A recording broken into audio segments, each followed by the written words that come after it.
उन्हाच्या तडाख्याने त्रस्त झालेल्या मध्य रेल्वेवरील प्रवाशांना प्रवासासाठी आता एकूण 100 वातानुकूलित लोकल फेऱ्या उपलब्ध होणार आहेत। मध्य रेल्वेच्या ताफ्यात आणखी एक एसी लोकल दाखल होणार आहे।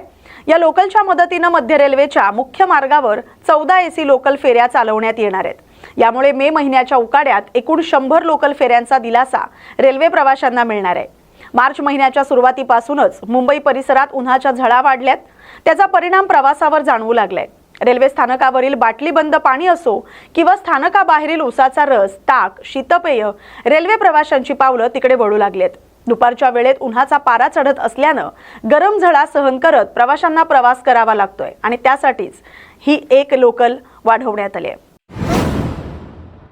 कौटुंबिक वादातून पतीने पत्नीला धावत्या लोकल समोर ढकलल्याची धक्कादायक घटना मुलुंड स्थानकात घडली आहे। यात पुष्पा गुप्ता हिचा मृत्यू झालाय। कुटुंबातील 13 वर्षीय मुलासमोरच ही घटना घडली आहे।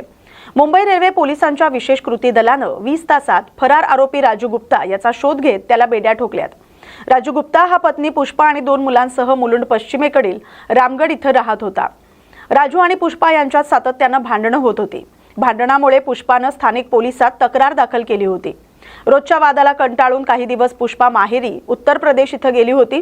बहिणीच्या संसारात होणारा वाद मिटवण्यासाठी सैन्यात जवान असलेला कमलेश कुमार याने मध्यस्थी करण्याची तयारी दर्शवली, मात्र त्याचा काहीही फायदा झाला नाही। अखेर पतीने हे टोकाचं पाऊल उचललं।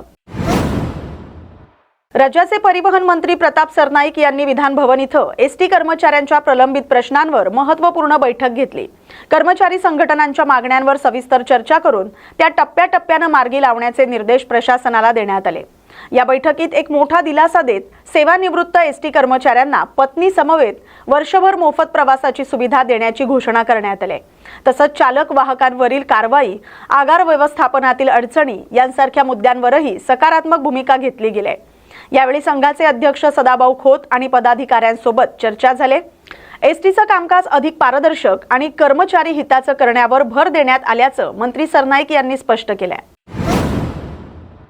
अभिनेत्री शिल्पा शेट्टी आणि तिचे पती राज कुंद्रा यांना लक्ष्य करून तयार करण्यात आलेल्या AI निर्मित डीपफेक छायाचित्र आणि व्हिडिओ हटवण्याचे आदेश मुंबई उच्च न्यायालयाने दिलेत।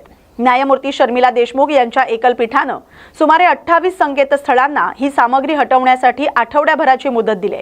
न्यायालयाने स्पष्ट केले की अशा डीपफेक सामग्रीमुळे व्यक्तिमत्व हक्कांचं उल्लंघन होते आणि त्याचं संरक्षण करणं आवश्यक आहे। या निर्णयामुळे AIच्या गैरवापरावर अंकुश बसण्यास मदत होणार असून कलाकारांच्या हक्काचं संरक्षण करण्याच्या दिशेने हे महत्त्वाचं पाऊल मानलं जाते।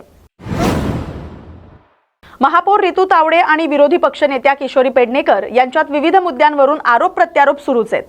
सुरक्षा व्यवस्थेच्या मागणीवरून सुरू झालेला वाद आता प्रशासनाच्या भूमिकेपर्यंत पोहोचलाय। पेडणेकर यांनी आयुक्त भूषण गगराणी यांना पत्र देत आपले पत्र महापौरांकडे कसे पोहोचले याचा खुलासा करण्याची मागणी केली आहे। तसंच महापौरांच्या वाहनांवरील लाल निळ्या दिव्यांबाबतही त्यांनी प्रश्न उपस्थित करत संबंधितांवर कारवाई करण्याचं आवाहन केलंय। पालिका मुख्यालयात झालेल्या पत्रकार परिषदांमध्ये दोन्ही नेत्यांनी एकमेकांवर टीका केली। या वादामुळे प्रशासनाच्या पारदर्शकतेवर प्रश्नचिन्ह उपस्थित होतोय। आयुक्तांनी यावर स्पष्टीकरण द्यावं अशी मागणी केली जाते।